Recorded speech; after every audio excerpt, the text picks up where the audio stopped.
We have a lot of ground to cover today, and I promise you, things are not exactly what they appear to be on the surface. Most viewers are looking at the recent coffee incident and dismissing it as a classic, impulsive act of a jealous woman. You see a spiked drink, you see a panicked mother, and you immediately think this is just a desperate, sloppy move born out of petty insecurity. But if you ask me, we are looking at this all wrong. This is not just a simple crime of passion or a momentary lapse in judgment. This is the catalyst for a massive, structural collapse of the lives of everyone involved. We are witnessing the opening move of a much darker, much more calculated game of chess, and the players do not even realize they are on the board yet. Let us briefly set the stage before we dive into the deep end of this psychological pool. We know that Jacinda slipped something into Willow's drink, leading to a highly dangerous situation where a woozy, severely impaired mother almost drove away with her young children, Wiley and Amelia. We also know that Michael found out about this betrayal, and his reaction was nothing short of explosive. He is furious, and rightfully so. But it is the aftermath of this explosive revelation, the emotional fallout, that is going to fundamentally shift the entire landscape of the town. When Michael discovers that Jacinda crossed this ultimate unforgivable line, his reaction is going to be biblical in its intensity. We are not just talking about a simple breakup or a heated argument. For Michael, endangering the mother of his children is the one absolute unbreakable rule. I fully expect him to completely sever all romantic and personal ties with Jacinda immediately, but his wrath will not stop there. Michael has the immense resources, the influence, and the sheer ruthlessness to demand she leave town entirely. He will want to eradicate her presence from his life, from his family's orbit, and from the very streets he walks. This is where it gets incredibly interesting, though. His anger is not just about the safety of the children. It is deeply, fundamentally about the specific woman who was targeted. This brings us to the second, much more complex layer of this unfolding tragedy. Michael's sheer, unbridled rage over Jacinda's actions points to a profound emotional truth he might have been desperately trying to bury for a very long time. I firmly believe that Michael never truly stopped loving Willow. Yes, they have been apart, and yes, she moved on and married Drew. But with the looming messy divorce between Willow and Drew rapidly becoming a reality, the emotional floodgates are creaking open. Seeing Willow in such a vulnerable state, seeing her targeted and almost physically harmed, triggers a primal, overwhelming protective instinct in Michael that goes far beyond the boundaries of simple co-parent. Think about how Michael operates when someone he genuinely loves is threatened by an outside force. He does not just build a defensive wall. He goes on a relentless offensive crusade. When he rushes to stop Willow from getting into that car with the kids, he is not just saving his children from a potential accident. He is saving the absolute love of his life. In that terrifying, heart-stopping moment, the stark reality of what he could permanently lose hits him with the force of a freight train. The divorce papers between Willow and Drew are essentially a massive green light for Michael's buried, suppressed feelings to violently resurface. He is going to look at Jacinda not just as a threat to his kids, but as a malicious obstacle and a direct danger to the woman he desperately wants back in his arms. Now, if you think Jacinda is just going to pack her bags, hop on a plane, and quietly disappear into the night because Michael yelled at her and broke her heart, you have not been paying attention to how these dynamics work. Hell hath no fury like a woman scorned, especially one who feels she has been unfairly cast aside and replaced by an ex-wife. Jacinda's fragile ego will be severely bruised, her heart will be broken, and her pride will be completely shattered.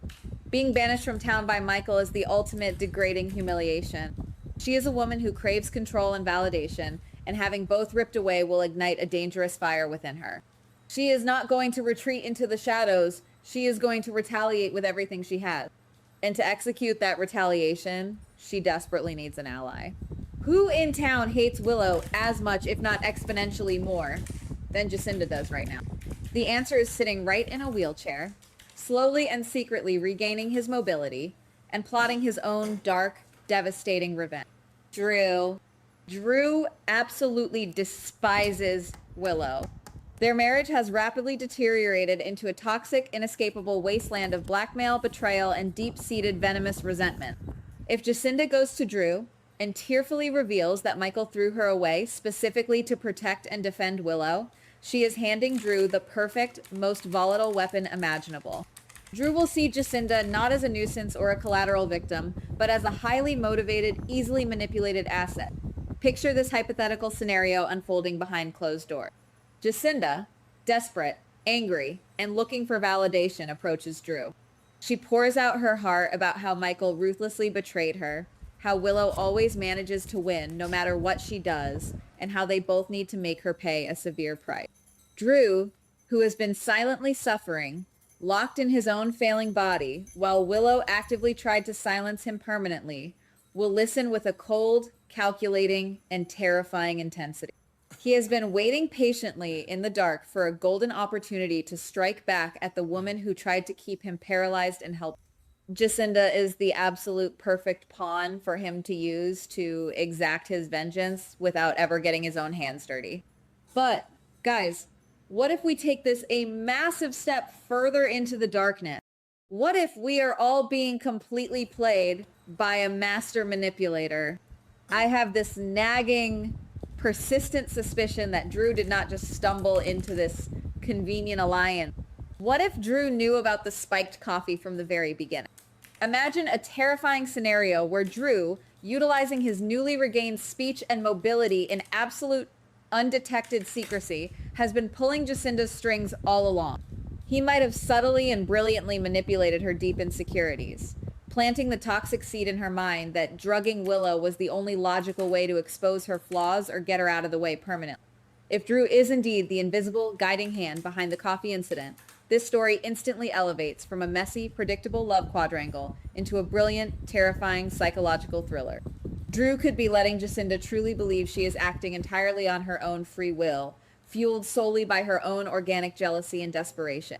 He pretends to be the sympathetic ear, the comforting ally she desperately needs now that Michael has cruelly abandoned her. Jacinda firmly thinks she is using Drew's profound hatred for Willow to her own advantage, completely and utterly unaware that she is merely a disposable chess piece on Drew's grand, vindictive board. Look closely at Drew's recent, highly concerning behavior. He has been meticulously faking his level of paralysis, perfectly hiding his physical progress from Willow because he knows with absolute certainty that she wants to completely eliminate him to keep her secret safe. A man who can maintain that excruciating level of physical discipline and psychological deception is more than capable of orchestrating a complex proxy attack. By using Jacinda to drug Willow, Drew accomplishes two massive victories simultaneously. He severely endangers Willow, putting her in a vulnerable state, and he completely destroys Michael's relationship with Jacinda, effectively isolating Michael and causing widespread, devastating chaos within the family structure. It is a master stroke of dark manipulation. Now, I have to stop for a second and rigorously self-rebut my own theory. Am I overthinking this entirely? Am I giving Drew way too much credit as some sort of omnipotent criminal mastermind? It is entirely possible, and perhaps more realistic, that Drew is simply too consumed by his grueling physical rehabilitation and his sheer exhausting fight for survival to orchestrate a complex, multi-layered manipulation of Jacinda. Maybe Jacinda really is just a reckless, profoundly jealous woman who made a terrible, impulsive, and isolated decision with that cup of coffee. Maybe Drew is just a sharp opportunist who will happily take advantage of the resulting fallout rather than the actual original architect of the event itself. We have to seriously consider that sometimes a spiked drink is just a spiked drink and there is no grand conspiracy lurking in the shadows. However, if we assume for a moment that there is indeed a deeper, more sinister conspiracy at play, we have to look very closely at Michael's inevitable next move. Michael is not a fool, and he is certainly not someone who lets things go easily. Once the initial blinding red haze of his fury fades, his sharp analytical mind will kick into high gear. He is going to start asking the hard, uncomfortable question. Where exactly did Jacinda get the drug? Why did she choose that specific, seemingly random moment to strike? If Michael starts aggressively digging into the details, he is going to find inconsistencies in Jacinda's story. He might uncover hidden digital footprints, deleted burner phone records, or obscure security footage that points to a secret, undeniable connection between Jacinda and Drew prior to the coffee incident.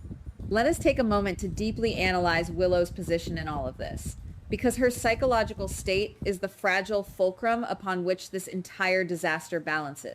Willow has spent the last several months operating from a place of sheer, ruthless survival. She has been cold, calculating, and willing to cross unimaginable moral boundaries to keep Drew silent. She has practically weaponized her own family to maintain control over a man who is trapped in his own body. But the moment that drug enters her system, the moment her vision blurs and her motor skills fail while her precious children are looking up at her, all of that carefully constructed, icy armor shatters into a million pieces. For the first time in a very long time, Willow is not the predator orchestrating the chaos. She is the helpless, disoriented prey.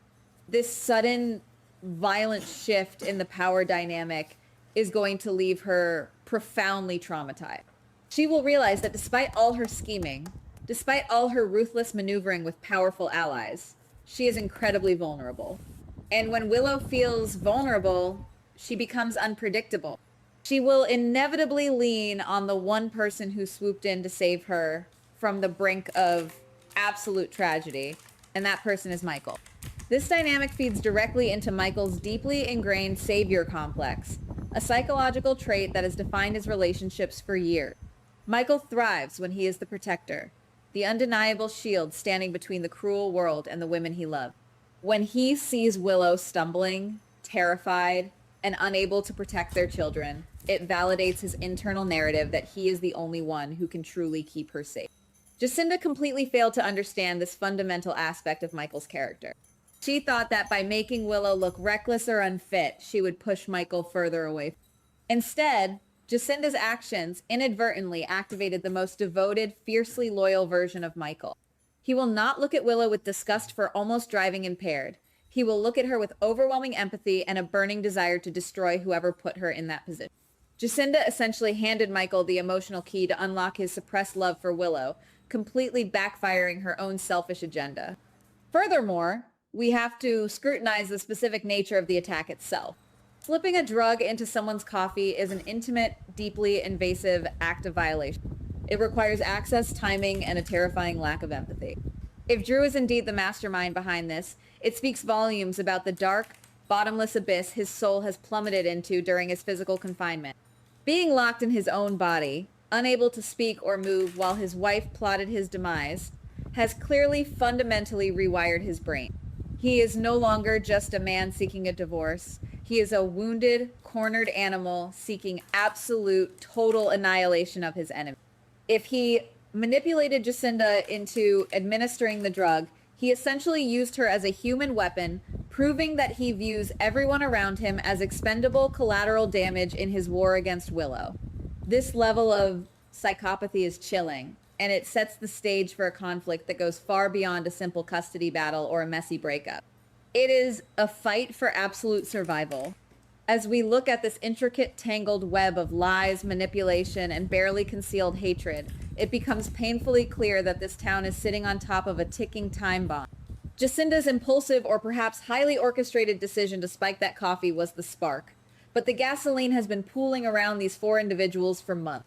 Michael's unresolved love, Willow's ruthless desperation, Drew's cold, calculated vengeance, and Jacinda's fragile, bruised ego are all colliding in real time. If my theory holds true, and Drew is the puppet master pulling Jacinda's strings, then Michael is walking blindly into a trap that could destroy his entire world. The coming weeks are going to be a masterclass in psychological warfare, and I, for one, cannot wait to see who makes the first fatal mistake. The board is set, the pieces are moving, but when the dust finally settles, who will be the one left standing? Goodbye. Please like, subscribe, and comment on the GH Spoilers Daily channel.